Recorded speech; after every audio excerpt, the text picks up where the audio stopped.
Mobile बंद हो चुका था। दोनों की आखिरी लोकेशन की भी कोई जानकारी नहीं थी। परिवार वालों के दिल में डर भरा हुआ था। 11 मई 2025 का वो खूबसूरत दिन, जब मध्य प्रदेश के इंदौर में दो प्यार भरे दिल अग्नि को साक्षी मानकर एक दूसरे के साथ जीने मरने का वचन लेते हैं। नई जिंदगी में कदम रखने की खुशी और आंखों में बहुत सारे सपने लिए दोनों 20 मई को हनीमून मनाने के लिए अपने घर से लगभग 2185 किलोमीटर दूर चले जाते हैं और लगातार वो अपनी इस जर्नी को अपने परिवार के साथ साझा कर रहे थे। लेकिन अचानक उनका कनेक्शन अपने परिवार से टूट जाता है। इधर घर वाले भी अपने बेटा और बहू का हनीमून से लौटने का इंतजार कर रहे थे, लेकिन वापस केवल राजा की लाश लौटी। और राजा की पत्नी सोनम का अभी भी कुछ पता नहीं है। वो कहाँ है, उसके साथ क्या हुआ, किसी को कुछ पता नहीं। शादी के बंधन में बंधे इस कपल से किसी की क्या दुश्मनी थी जो इनसे इनकी सारी खुशियां छीन ली गई। आखिर राजा और सोनम के साथ ऐसा क्या हुआ, ये जानने के लिए इस वीडियो को पूरा जरूर देखें। और अगर आपने अभी तक हमारे चैनल को सब्सक्राइब नहीं किया है तो चैनल को सब्सक्राइब कर बेल आइकॉन जरूर दबाएं। तो नमस्कार, आदाब, सत श्री अकाल। एक बार फिर आप तमाम लोगों का स्वागत है हमारी कहानी के एक और नए एपिसोड में। आज की जो सच्ची घटना मैं आपको सुना रहा हूं, यह घटना है मध्य प्रदेश के शहर इंदौर की। इंदौर के कैंट रोड के पास बसा हुआ है सरकार नगर, और यहीं का रहने वाला एक लड़का जिसका नाम था राजा रघुवंशी। राजा रघुवंशी की उम्र लगभग 30 साल के आसपास थी और वो एक ट्रांसपोर्टर का काम करता था। आज से लगभग 2 महीने पहले राजा रघुवंशी की मुलाकात एक सोनम नाम की लड़की से होती है। राजा रघुवंशी का परिवार और सोनम का परिवार दोनों ही इस शादी के लिए राजी हो जाते हैं और 11 मई 2025 को राजा रघुवंशी और सोनम अग्नि को साक्षी मानकर एक दूसरे के साथ जीने मरने का वचन लेते हैं। दोनों के परिवार वाले ही इस शादी से बेहद खुश थे। शादी के बाद राजा रघुवंशी और सोनम दोनों हनीमून पर जाने का प्लान बनाते हैं।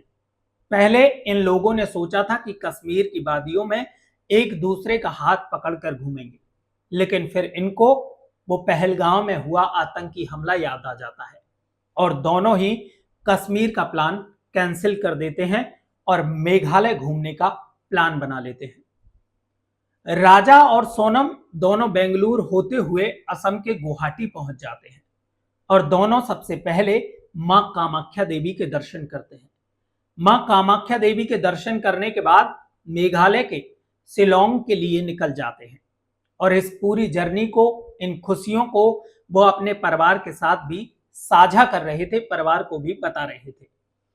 23 मई 2025 की दोपहर लगभग 1:45 के आसपास सोनम की सास का फोन आता है। तो सोनम अपनी सास से कहती है कि अभी हम पहाड़ी की चढ़ाई चढ़ रहे हैं, यहाँ बात करने में थोड़ी प्रॉब्लम हो रही है, नेटवर्क इशू है, मैं आपसे थोड़ी देर में बात करती हूँ। और इतना कहकर फोन कट हो जाता है। इधर सास अपनी बहू के फोन आने का इंतजार कर रही थी, लेकिन वो इंतजार सिर्फ इंतजार ही रह गया। वापस लौटकर सोनम का फोन नहीं आया। इधर सास भी अपनी बहू के फोन पर लगातार फोन लगाने की कोशिश कर रही थी, लेकिन कोई संपर्क इनका नहीं हो पा रहा था। इसके बाद परिवार वाले परेशान हो जाते हैं और इस मामले की सूचना मेघालय पुलिस को दी जाती है। अब हर तरफ राजा और सोनम की तलाश शुरू हो जाती है। मोबाइल बंद हो चुका था, दोनों की आखिरी लोकेशन की भी कोई जानकारी नहीं थी। परिवार वालों का दिल डर से भरा हुआ था और ठीक 11 दिन बाद 2 जून को राजा रघुवंशी की लाश एक झरने के पास खाई में मिलती है। लाश पूरी तरह से सड़ चुकी थी और उसी लाश के पास एक बड़े साइज का चाकू मिलता है। राजा रघुवंशी की लाश होम स्टे से लगभग 20 किलोमीटर दूर मिली थी, वो भी सड़ी गली हालत में। राजा रघुवंशी के भाई ने राजा रघुवंशी के हाथ पर गुदे राजा नाम के टैटू को देखकर पहचान की थी। राजा रघुवंशी की लाश के पास से ही एक महिला की सफेद शर्ट, दवाई की एक पट्टी, मोबाइल फोन की एलईडी स्क्रीन का टूटा हुआ हिस्सा और एक स्मार्ट वॉच भी मिली है। लेकिन राजा रघुवंशी का पर्स, उसकी सोने की अंगूठी और हीरे का ब्रासलेट और सोने की चेन गायब थी।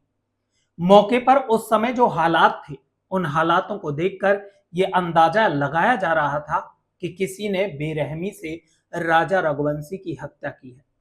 राजा रघुवंशी की तो लाश मिली, लेकिन उसकी पत्नी सोनम का अभी भी कोई सुराग नहीं मिला है। पुलिस सोनम की तलाश में चप्पा चप्पा खंगाल रही है। जब बुधवार की शाम राजा रघुवंशी का शव इंदौर के पलासिया इलाके में पहुंचा तो वहां का जो मंजर था, उसे देखकर हर किसी के दिल की धड़कन ठहर सी गई। हर किसी की आंखें नम हो गई। सूख चुके आंसुओं से भरी आंखें, पथराव हुए चेहरे और बदहवास हालत, कुछ ऐसा ही मंजर वहां देखने को मिला। राजा रघुवंशी का परिवार तो जैसे टूट ही चुका था। पुलिस का कहना है कि बहुत जल्द ही इस हत्या के मामले का खुलासा होगा। इस पूरे मामले की जांच के लिए एसआईटी का गठन कर दिया गया है, लेकिन राजा के परिवार ने सीबीआई जांच की मांग की है। राजा रघुवंशी की मौत की खबर ने न केवल उनका परिवार बल्कि मोहल्ला भी सुनकर स्तब्ध है। लोग ये विश्वास नहीं कर पा रहे हैं कि जिस युवक ने कुछ दिन पहले घोड़ी चढ़कर अपनी जिंदगी की नई शुरुआत की थी, वो आज कंधों पर ले जाया जा रहा था। ये घटना एक खुशहाल जीवन की असमय समाप्ति और उससे जुड़े अनसुलझे रहस्यों की गूंज छोड़कर गई है। अब सोनम की तलाश है। आखिर राजा रघुवंशी की पत्नी सोनम किस हाल में है और कहां है? इस खबर की आगे की अपडेट पाने के लिए चैनल को सब्सक्राइब करें। सतर्क रहें, सुरक्षित रहें, अपना और अपनों का ख्याल रखें। मिलते हैं एक और सच्ची घटना के साथ।